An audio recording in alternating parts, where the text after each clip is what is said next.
చిన్న ఇంజెక్షన్ ద్వారా మోకాలు మరియు నడుము నొప్పులకు దీర్ఘకాలిక పరిష్కారం. డాక్టర్ ప్రకాష్ గుడిపూడి. సంప్రదించండి. Allied's pain and pain management centre, Hyderabad. ఏప్రిల్లో జరిగేటువంటి పార్లమెంట్ ఎన్నికల భారతీయ జనతా పార్టీ సర్వసన్నద్ధం కాబోతుంది.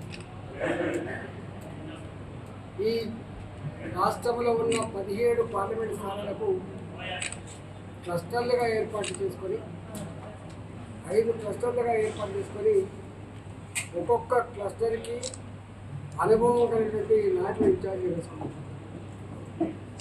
ఖమ్మం, మహబూబాబాద్, వరంగల్ పార్లమెంట్ స్థానాన్ని ఒక క్లస్టర్గా తీసుకొని దానికి ధర్మారావు గారిని ఇన్ఛార్జిగా రాష్ట్ర పార్టీ నియామకం చేయడం జరిగింది. ఈరోజు ఆదిలాబాద్ నుంచి మొదలుపెట్టి అలంపూర్ వరకు, కొత్తగూడెం నుంచి మొదలుపెట్టి పరిగి, తాండూరు వరకు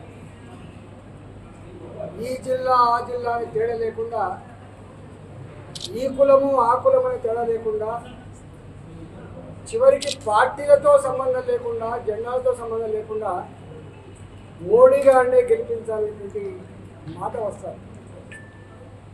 మరీ ముఖ్యంగా మహిళలు మాత్రం, తెలంగాణ మా ఆడబిడ్డలు మాత్రం మీరు ఎవరు చెప్పినా ఈసారి వినేది లేదు, ఈసారి మా ఓటు మోడీ గారికి అనే భావన వస్తారు. జనరల్గా ఒక 5 సంవత్సరాలు ఎమ్మెల్యేగా ఉన్న వాళ్ళకు, ఎంపీలుగా ఉన్న వాళ్ళకు, ప్రభుత్వం చెలాయించే వాళ్ళకు ప్రజల్లో వ్యతిరేకత ఉంటుంది. కానీ నరేంద్ర మోడీ గారు వచ్చిన తర్వాత ఒక కొత్త చరిత్రకి రూపకల్పన చేసింది, ఒక కొత్త ఒరవడి సృష్టించింది. 2014లో గుజరాత్ను అభివృద్ధి చేసినటువంటి ముఖ్యమంత్రిగా దేశ ప్రజల ముందుకు వచ్చినప్పుడు 273 సీట్లు భారతీయ జనతా పార్టీకి మాత్రమే కట్టబెట్టి, వాళ్ళ మిత్రపక్షాలకు కూడా సీట్లు కట్టబెట్టి ఒక అజేయమైనటువంటి గెలుపును అందించింది 2014లో భారత ప్రజానికి. 5 సంవత్సరాల పరిపాలన తర్వాత మోడీ గారు ఏ ప్రలోభాలకు, ఏ చిన్న చిన్న హామీలకు తిరలేపకుండా మీ బిడ్డగా 5 సంవత్సరాలు పాలించిన వ్యక్తిగా మీ ముందుకు వస్తున్నా, నా పరిపాలన నచ్చి మీరు ఓట్లు వేయమని చెప్పి చెప్పుకోండి, నిండు మనసుతో ఆశీర్వదించమని చెప్పుకోండి.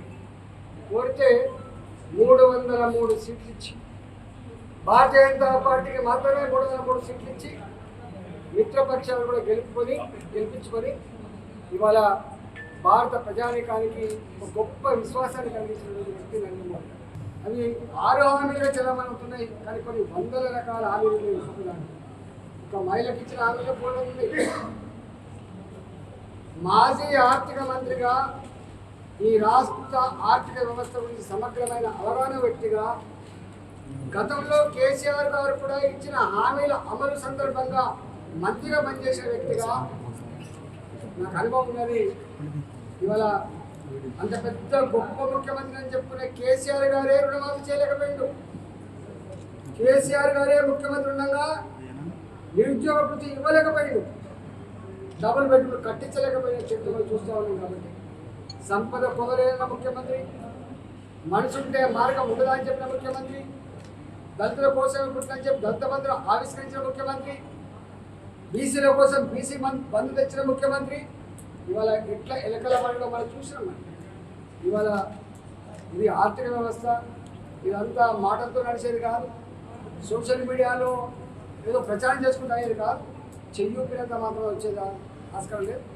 100% ఇచ్చిన హామీలు అమలు కావాలని చెప్పి కోరుతున్నాం. మేమే ఈర్ష్యపడుతుంది. కానీ ఇవాళ ఈ దేశంలో మాత్రం మనం చూస్తూ ఉన్నాం, 11వ ఆర్థిక వ్యవస్థగా ఉన్న భారతదేశం 2014లో ఇవాళ అదే భారతదేశం నరేంద్ర మోడీ గారి నాయకత్వంలో 10 సంవత్సరాల కాలంలో 5వ ఆర్థిక వ్యవస్థగా ఎదిగింది. మరోసారి అధికారం ఇవ్వండి, ప్రపంచ చిత్రపటం మీద 3వ ఆర్థిక వ్యవస్థగా దీన్ని తీర్చుదని చెప్తున్నారు. ఒకప్పుడు భారతదేశం అంటే అభివృద్ధి చెందుతున్న దేశం, థర్డ్ వరల్డ్ కంట్రీగా చెల్లమనేది. కానీ ఇవాళ భారతదేశం ఇవాళ ఎదిగిన దేశంగా, ప్రపంచాన్ని శాసించబోయే దేశంగా, ప్రపంచాన్ని నాయకత్వం వహించే స్థాయికి ఇవాళ ఎదిగింది. ఇవాళ ప్రపంచంలో strongest president or prime minister అంటే నరేంద్ర మోడీ అని చెప్పి పరిస్థితి. ఒకనాడు ప్రెసిడెంట్ ఆఫ్ ఇండియా అమెరికా పోతే బూట్లు విడిపించి చెక్ చేసిన రోజు నుంచి ఇవాళ ప్రెసిడెంట్ ఆఫ్ ఇండియా కావచ్చు, భారత ప్రధానమంత్రి కావచ్చు, అమెరికాలో అడుగు పెడితే రెడ్ కార్పెట్ స్వాగతం పలికే స్థాయికి ఎదిగింది దేశం. ప్రపంచ చిత్రపటం మీద భారత ఔన్నత్యాన్ని, ఆత్మ గౌరవాన్ని నిలిపిన వ్యక్తి నరేంద్ర మోడీ గారి విషయం అర్థమైంది. కాబట్టి తప్పకుండా ఈ విషయాలన్నీ కూడా ప్రతి ఇంట్లో చదువుకున్న పిల్లలు కాబట్టి, ఇవాళ విద్యార్థులు కావచ్చు, చదువుకున్న యువకులు కావచ్చు, ఇలా గృహిణిగా ఉన్న వాళ్ళు కూడా ఇవాళ డిగ్రీ చేసే వాళ్ళు కాబట్టి నేను ఒకటే కోరుతున్నా, మరిన్ని వీడియోస్ కోసం ఛానల్ ని సబ్స్క్రైబ్ చేయండి. లేటెస్ట్ అప్డేట్స్ కోసం వాట్సాప్ ఛానల్ ని ఫాలో చేయండి. అండ్ లింక్ డిస్క్రిప్షన్ లో ఉంది.